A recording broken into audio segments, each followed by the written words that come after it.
YSRCP రెబల్స్కు Chandrababu Naidu serious warning ఇస్తున్నారా? YSRCP party వద్దనుకున్నటువంటి అభ్యర్థులు మాకెందుకని చంద్రబాబు నాయుడు భావిస్తున్నారా అంటే అవుననే సమాధానం ఇస్తున్నారు కొంతమంది రాజకీయ విశ్లేషకులు. ఇక ఇదే అంశానికి సంబంధించి మనతో మాట్లాడేందుకు ప్రముఖ రాజకీయ విశ్లేషకులు జగదేవ్ గారు మనతో ఉన్నారా? ఆయనతో మాట్లాడదాం. సార్ నమస్తే అండి. నమస్తే అండి. సార్, వైఎస్ఆర్సీపీ రెబల్స్కి చంద్రబాబు నాయుడు సీరియస్ వార్నింగ్ ఇస్తున్నారా? వైఎస్ఆర్సీపీ వద్దనుకున్న అభ్యర్థులు ఎవరైతే ఉన్నారో, టిక్కెట్లు ఇవ్వని లేకపోతే అసంతృప్తులుగా ఉన్నటువంటి రెబల్స్ ఎవరైతే ఉన్నారో వాళ్ళు టీడీపీలోకి వచ్చే ప్రయత్నం జరుగుతుందని, దానికి చంద్రబాబు నాయుడు ససేమిరా అన్నారు అనేది ఒక వార్త ఇప్పుడు సోషల్ మీడియాలో చక్కర్లు కొడుతున్న నేపథ్యంలో ఏంటి సార్, నిజంగానే వైసీపీ అసంతృప్తులు ఎవరైతే ఉన్నారో, వైసీపీ రెబల్స్ ఎవరైతే ఉన్నారో వాళ్ళందరికీ చంద్రబాబు నాయుడు సీరియస్ వార్నింగ్ ఇస్తున్నాడా? మా పార్టీలోకి జాయిన్ చేసుకునే అవకాశం లేదు అంటూ కూడా వార్నింగ్ ఇచ్చాడా అంటే ఏం చెప్తారు సార్? వార్నింగ్ కాదండి, మీరు ఆశలు పెట్టుకోకుండా ఆశావహులు ఎవరు వద్దు, పైగా రెబల్స్ వద్దు, వైఎస్ఆర్సీపీ పార్టీయే వద్దనుకున్న వాళ్ళు మాకెందుకు అంతే కదా అని భావిస్తున్నారా అంటే కరెక్ట్. అది ఎందుకంటే ఇప్పుడు టీడీపీ సింగిల్గా వెళ్ళట్లేదు, జనసేనతో అలయన్స్తో వెళ్తుంది. ఇప్పుడు ఈ మొత్తం స్థానాలు ఏవైతే 175 ఉన్నాయో ఈ 175 స్థానాలని ఆల్రెడీ టీడీపీ జనసేన అలయన్స్ సమన్వయ కమిటీలు వాళ్ళు కూర్చొని చర్చించుకోవడాలు, ఏ సీటు ఎవరికి ప్రాధాన్యత, ఏ సామాజిక వర్గం సంబంధించింది, ఆ సామాజిక వర్గం ఎటువైపు మొగ్గు చూపుతారు, అక్కడ ఏ అభ్యర్థి పెడితే మనకి ధీటుగా ఉంటుంది అనే దాని మీదే చర్చలు జరుగుతున్నాయి. ఇంకా అదే కొలిక్కి రానప్పుడు, ఈ ఆశావహుల విషయమే మనకి తేలినప్పుడు ఇంకా రెబల్స్ ఎందుకు? ఆల్రెడీ అక్కడ నచ్చక బయటకు వచ్చారు. అదే ఒక 2 ఏళ్ళ ముందుటో 3 ఏళ్ళ కిందటో వచ్చి ఉంటే ఆ లెక్క వేరు. ఇప్పుడు ఎలక్షన్స్ ముందు రావడం ఏంటి అంటే ఆ పదవి అయిపోయింది, అక్కడికి అది అయిపోయింది కాబట్టి ఇప్పుడు రావాలని ఉద్దేశమా? అది కరెక్ట్ కాదు కదా. కాబట్టి ఒకసారి ఎవరైతే వస్తామనుకుంటున్నారో వాళ్ళందరికి కూడా చూచాయిగా ఈయన ముందే హింట్ ఇచ్చేస్తున్నారు, ఎవరు అవసరం లేదు, మా దగ్గర జనాదరణ అభ్యర్థులు ఉన్నారు అనే సంకేతాలు ఇస్తున్నారు. అండ్ మోర్ ఓవర్ ఎందుకు ఈ స్టేట్మెంట్ ఇవ్వాల్సి వచ్చిందంటే, మనం రీసెంట్గా చూస్తే మంగళగిరి, గాజువాక, తర్వాత బాలినేని శ్రీనివాస్ గారు, రీసెంట్గా ఇంకో మాజీ మంత్రి కూడా నాకు సీట్ ఇవ్వకపోయినా పర్వాలేదు ఆయన మాట మీద నిలబడతాను, ఆ పేరు నేను రివీల్ చేసి అప్రస్తుతం ఆయన కూడా ఒక స్టేట్మెంట్ ఇచ్చారు, ఒక మాజీ మంత్రి. నేను నాకు అక్కడ ఆ స్థానంలో నా బదులుగా ఇంకెవరిని పెట్టినా పర్వాలేదు, వాళ్ళకి సపోర్ట్ ఇస్తాను, మాకు అల్టిమేట్గా ముఖ్యమంత్రి జగన్మోహన్ రెడ్డే కావాలన్నట్టుగా ఒక మాజీ మంత్రి కూడా స్టేట్మెంట్ ఇచ్చారు. అది రేపు మోపు కూడా అతని పేరు కూడా బయటకు వస్తుంది. ఆల్మోస్ట్ వాళ్ళు అందరూ చూసేశారు. అయితే ఇలాంటి విషయాలు ఇలాగ ఎంత 1 by 1 వస్తున్నప్పుడు వీళ్ళందరి ఉద్దేశం ఏంటి? నెక్స్ట్ ఏ గవర్నమెంట్ వస్తుందో వాళ్ళకి అర్థమైపోయింది, వైసీపీ పోతుందని కూడా అర్థమైపోయింది. కాబట్టి టీడీపీకి కానీ జనసేనలోకి వెళ్ళే ప్రయత్నం చేస్తారు.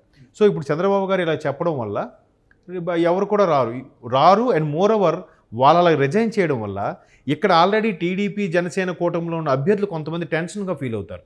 అరే వాళ్ళు మా నియోజకవర్గం అభ్యర్థి వాడు బయట అక్కడి నుంచి వస్తున్నాడు రెబల్గా, ఇక్కడ ఒకవేళ చేరితే వాడు ముందు ఆల్రెడీ సిట్టింగ్ ఎమ్మెల్యే కాబట్టి వాడికి ప్రాధాన్యత ఇస్తారా టీడీపీ కానీ జనసేన కానీ అనే భయం కూడా వీళ్ళకి కలుగుతుంది కదా. ఆ భయాందోళన పోగొట్టడానికి చంద్రబాబు గారు ఈ స్టేట్మెంట్ ఇచ్చారని నేను అనుకుంటున్నాను. సో ఇక్కడ ఉన్న అభ్యర్థులనే ముందు ఎంపిక చేసుకొని మచ్చిక చేసుకొని, అది కూడా వినూత్నంగా, ఎప్పుడు ఈసారి వినూత్నంగా ఎంపిక ఉంటుంది, అది కూడా అభ్యర్థుల్ని 2 నెలల ముందుగానే ప్రకటించి, అంటే గతంలో అభ్యర్థుల ప్రకటన కొంచెం లేట్ అయ్యేది, ఈసారి మాత్రం అభ్యర్థుల ప్రకటన చాలా తొందరగా వెలువడించే అవకాశం ఉందని కూడా ఆయన చెప్పారు. ఈ నేపథ్యంలో అంటే ఇప్పటికే నాకు తెలిసి అభ్యర్థులందరూ ఫిక్స్ అయిపోయారని మనం భావించవచ్చు. ఎందుకంటే ఇటు జనసేన టీడీపీకి అలయన్స్ ఉండబోతున్న నేపథ్యంలో ఇప్పటికే వాళ్ళిద్దరూ కూర్చొని మాట్లాడుకొని పార్టీని గెలిపించాల్సిన అవసరం లేదు, మీరొచ్చి మా పార్టీని గెలిపించాల్సిన అవసరం లేదు అన్న సంకేతాలు ఇచ్చినట్టుగా అనిపిస్తుంది.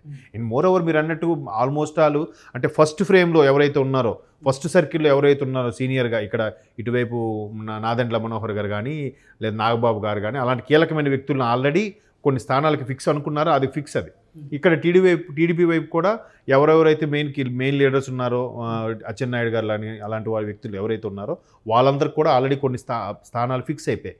మిగతా కొన్ని డౌటెడ్గా ఉన్న స్థానాల వరకు టీడీపీకి ఇవ్వాలా జనసేనకి ఇవ్వాలా అనేది ఇంకా డిసైడ్ అవుతుంది. అది కూడా ఆ డిసైడ్లో కూడా వినూత్నంగా ఉండబోతుందని చెప్తున్నారు. అంటే ఖచ్చితంగా ఇటు జనసేన వాళ్ళు సాటిస్ఫై అయ్యేలాగా ఉండాలి, అటు టీడీపీ శ్రేణులు కూడా సాటిస్ఫై ఉండేలాగా ఆ అభ్యర్థుల ఎంపిక అనేది చాలా పర్ఫెక్ట్గా ఉండబోతుంది అన్నట్టుగా కూడా సంకేతాలు ఇవ్వడం జరిగింది. ఓకే జగదేవ్ గారు, అంటే ఇంకా వైఎస్ఆర్సీపీ నుంచి ఎవరైతే టీడీపీ వైపు చూస్తున్నారో, వాళ్ళ చూపు టీడీపీపై పడిందో వాళ్ళందరికీ కూడా భంగపాటు తప్పదా అంటే ఏం చెప్తారు? ఇక అంటే ఆల్మోస్ట్ భంగపాటు తప్పదండి. అంటే ఇప్పుడు చంద్రబాబు గారు ఇచ్చిన ప్రెస్ మీట్లో కూడా ఆయన ఏం చెప్పారంటే ఈసారి అభ్యర్థులు ముందుగానే ప్రకటిస్తాం, ఆ అభ్యర్థులు కూడా వినూత్నంగా ఉండబోతుంది, ఆ అభ్యర్థులు కూడా ఇరు వర్గాలకి టీడీపీ జనసేన 2 శ్రేణులకు కూడా ఆమోదయోగ్యంగానే ఉంటుంది. ఎవరైతే రెబల్స్ వచ్చారో వాళ్ళకి చివరి ప్రియారిటీగా ఇచ్చారు.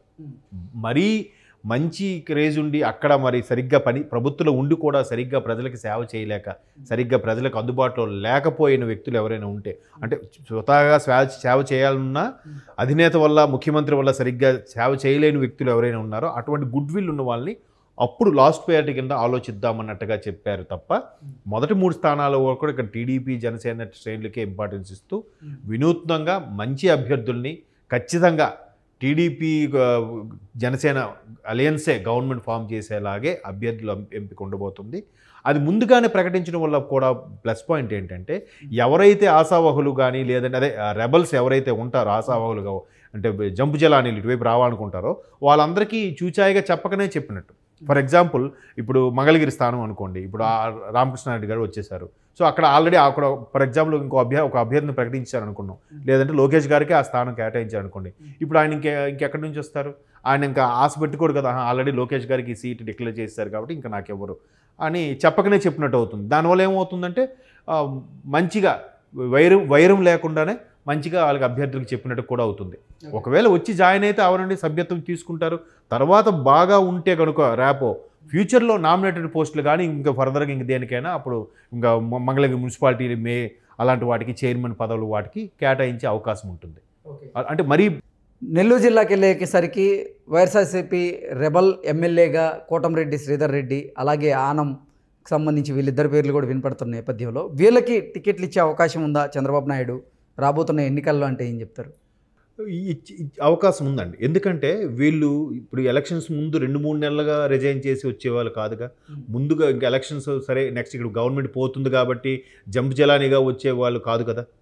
ముందు నుంచే వాళ్ళు ప్రభుత్వం పద్ధతి నచ్చక, ప్రభుత్వంలో పథకాలు నచ్చక, అక్కడ అధినేత యొక్క ప్రిన్సిపల్స్ అనేవి వాళ్ళు ఇమడలేక అందులో బయటకు వచ్చేసారు. ముందుగానే వచ్చేసి పరోక్షంగా టీడీపీకి ఫేవర్గా ఉంటున్నారు కాబట్టి అటువంటి వాళ్ళు కలుపుకోవచ్చు. అదే కదా ఇక్కడ లాస్ట్ పాయింట్ నేను చెప్పింది, వాళ్ళ బిహేవియర్ బాగుండి వాళ్ళు ప్రతిపక్షాలని ఇష్టం వచ్చినట్టుగా మాట్లాడకుండా ఉన్న వాళ్ళని ఎవరైతే పద్ధతిగా ఉన్నారో, ఎవరైతే టీడీపీకి సయోధ్యగా ఉన్నారో అటువంటి వాళ్ళని లాస్ట్ ఆప్షన్ కింద ఆలోచిస్తామని చెప్పారంటే కొన్ని రేర్ కేసుల్లో మీరు చెప్పినట్టుగా నర్సాపురం కానీ నెల్లూరు సంబంధించి అలాంటి నియోజకవర్గాల్లో కానీ వాళ్ళకి ప్రాధాన్యత ఇచ్చే అవకాశం కనిపిస్తుంది, ఇస్తారు కూడా.